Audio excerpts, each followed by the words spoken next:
Hello, and welcome to this week's edition of What the Hell Just Happened? The vlog that considers itself to be part of your weekly adult requirement of edutainment. I'm your host, Martin Ganipolar. And what a hell of a week it's been. I could mention the 7.0 quake that rocked Alaska, or discuss the funding sources for Cindy Hyde-Smith's racist Mississippi senatorial campaign. We could eulogize Poppy Bush and talk about his legacy. Or we could laugh about the two U.S. Marine pilots who've been grounded after creating flight patterns that resemble male genitalia over California last month. But the truth is, some really important events superseded even these worthy stories. And while it may be tempting to become giddy and put the champagne on ice, let's unpack this week's events and try and tie them together before we celebrate. So what the hell just happened? Let's begin in the city so nice they named it twice, New York, New York, where on Monday, Paul Manafort backed out of his cooperative plea deal with the federal court. When it was discovered, he had been lying to them.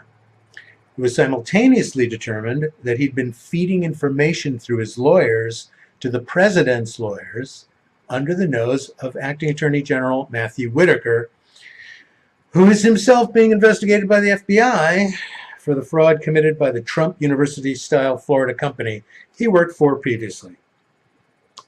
By the way, this information that Manafort gave Trump might well have influenced the written answers Trump offered to Mueller the previous week. But think about this. Mueller's team might have known Manafort was lying to the court. They may even have fed Manafort misinformation on purpose to see if it turned up in Trump's answers. I don't know, but Mueller does. Trump himself stated this week that a pardon was, quote, not off the table, end quote, for Manafort.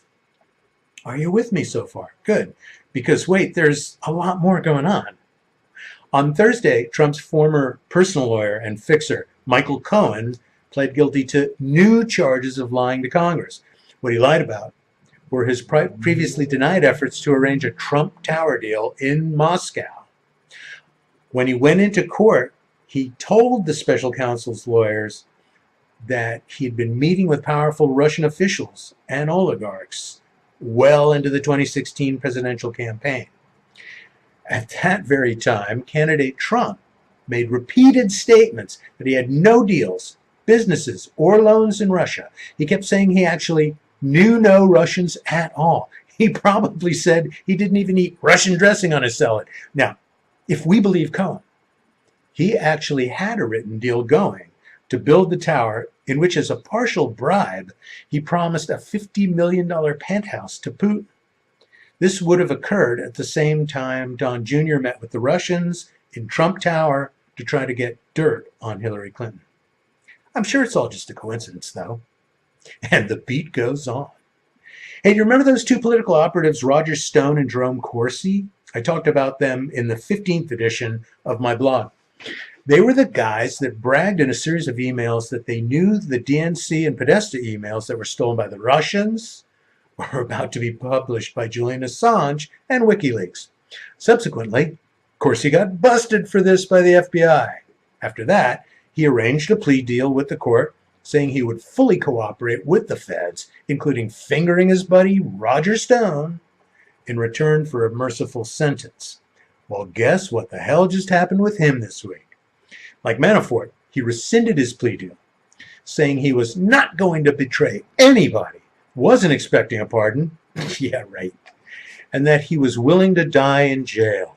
Oh, sure. What a drama queen. Wonder why the turnabout? Probably just another coincidence. Okay, so now we go to beautiful Frankfurt, Germany. It's the only city named after a sausage. And what the hell just happened there? Well, earlier this week, about 170 German federal agents raided the offices of Deutsche Bank.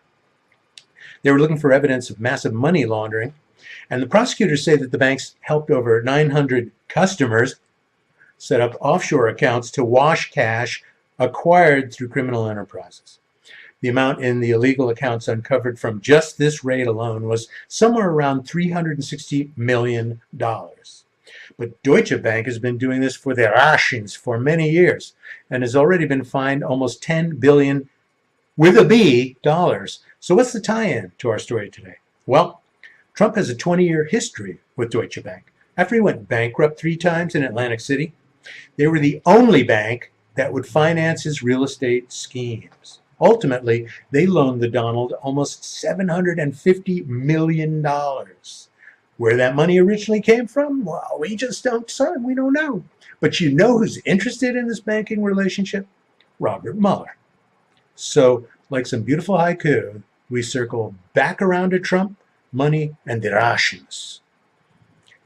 You know what? Maybe you should get that bucket and fill it with ice just in case. Hey, thanks for checking out this week's episode of What the Hell Just Happened. We'll see you next week.